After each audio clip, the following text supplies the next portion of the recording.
Hello, welcome to my new blog. আজকে একটা নতুন ব্লগে আপনাদের ওয়েলকাম। এই জায়গাটা হলো মহাপ্রভু শ্রী চৈতন্য জন্মস্থান। তো এখানের ভিতরে আমি দেখিয়ে দিচ্ছি ভিতরে কি কি আছে। আমার ফার্স্ট ব্লগে মানে এর আগে যখন মায়াপুরে গেছিলাম তো এই জায়গাটা আমি দেখিয়েছিলাম। তো আবারও আমি দেখিয়ে দিচ্ছি। খুব একটা বেশি ডিটেলসে দেখাচ্ছি না, কারণ আগের ব্লগে আমার আছে এইখানের ভিডিও। তো নিয়ে এলেন সচি মাতা নিমাই মহাপ্রভুর মা। আর এখানে একটা গাছ আছে, নিম গাছ। সেখানে এই যেই খেলনাগুলো ছোটোবেলায় দেখতাম বাচ্চারা নিয়ে খেলতো, তো সেগুলো দিয়েই দেখলাম মানে বেঁধে আর পুজো দিয়ে আসে ওখান দিয়ে। তারপরে আমরা এখানে খাওয়া দাওয়া করে নিলাম, তারপরে আমরা ঢুকে গেলাম এই মন্দিরটায়। এইখানের ভিডিও আমার চ্যানেলে 7 ফুটের গৌরাঙ্গ বিগ্রহ দেখতে। তো দেখুন আমার চ্যানেলে দেওয়া আছে এই ভিডিওগুলো, কারণ এর আগে আমি একবার মায়াপুর এসেছিলাম, তো সেই সময় আমি এখানে ভিডিওগুলো সব করি। দেখুন কত বড় বিগ্রহ।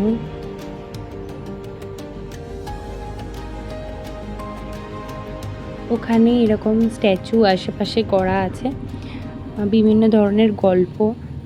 ভিতরে একটা মিউজিয়াম আছে, ওখানেও সেম সুন্দর সুন্দর গল্প করা আছে।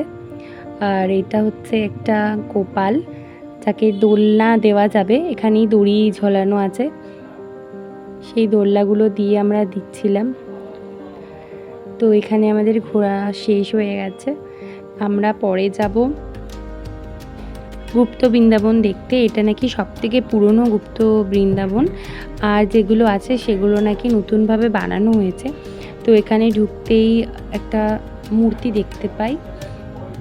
তারপর এখানে একটা শ্যামকুঞ্জ আর রাধাকুঞ্জ আছে, সেটা আমি আপনাদেরকে দেখিয়ে দিচ্ছি। এটা হলো শ্যামকুঞ্জ, আর এর পাশেরটাই যেটা আছে সেটাই হচ্ছে রাধাকুঞ্জ। তো আমরা পাশ দিয়েই চলে যাই ভিতরে ভগবানের দর্শন করতে। এই যে দেখে নিন ভগবানের দর্শন করছিলাম আমরা এখানে। এখানে বেশি ভিড় ভাড়টা কিছু ছিল না, একদম কমের ওপর ভিড় ছিল। তো আমরা দেখে নিই, ভগবানের দর্শন করেও নিই, তারপর এখান থেকে বেরিয়ে যাই।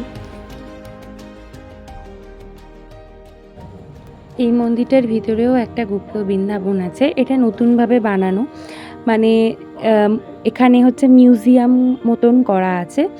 তো ভগবানের সমস্ত গল্প বা যে জিনিসগুলো আমাদের অজানা সেগুলোকেই স্ট্যাচু বানিয়ে ছোট ছোট গল্প করে করে এক একটা পার্টে পার্টে বানানো আছে। তো এগুলোই আমরা এখানে দেখছিলাম। মহাভারতের কিছু গল্প সেগুলোও আছে এখানে।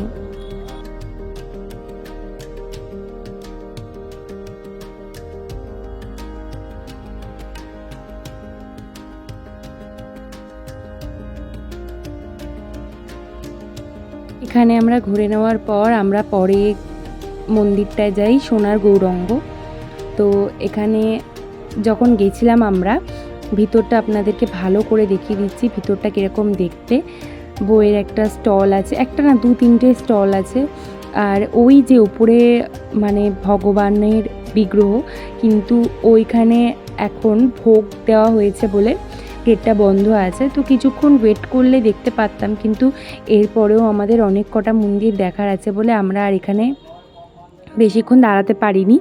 তো বাইরে দিয়ে যতটা দেখা ততটা দেখেই, ওই যে দেখুন গেটটা বন্ধ দেখে আমরা নেক্সট মন্দির সমাজবাড়ির দিকে রওনা দিই।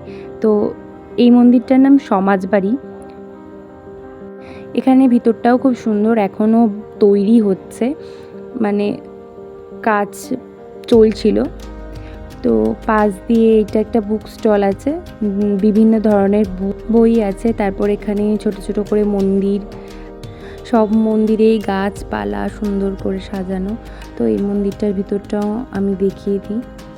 গরমে না একদম বাইরে বেশিক্ষণ দাঁড়ানো যাচ্ছে না, মানে মাটিটা প্রচণ্ড গরম হয়ে যাচ্ছে আর পায়ে তাপ লাগছে। তো বেশি বাইরে দেরি না করে মন্দিরের ভিতরে ঢুকে যাই।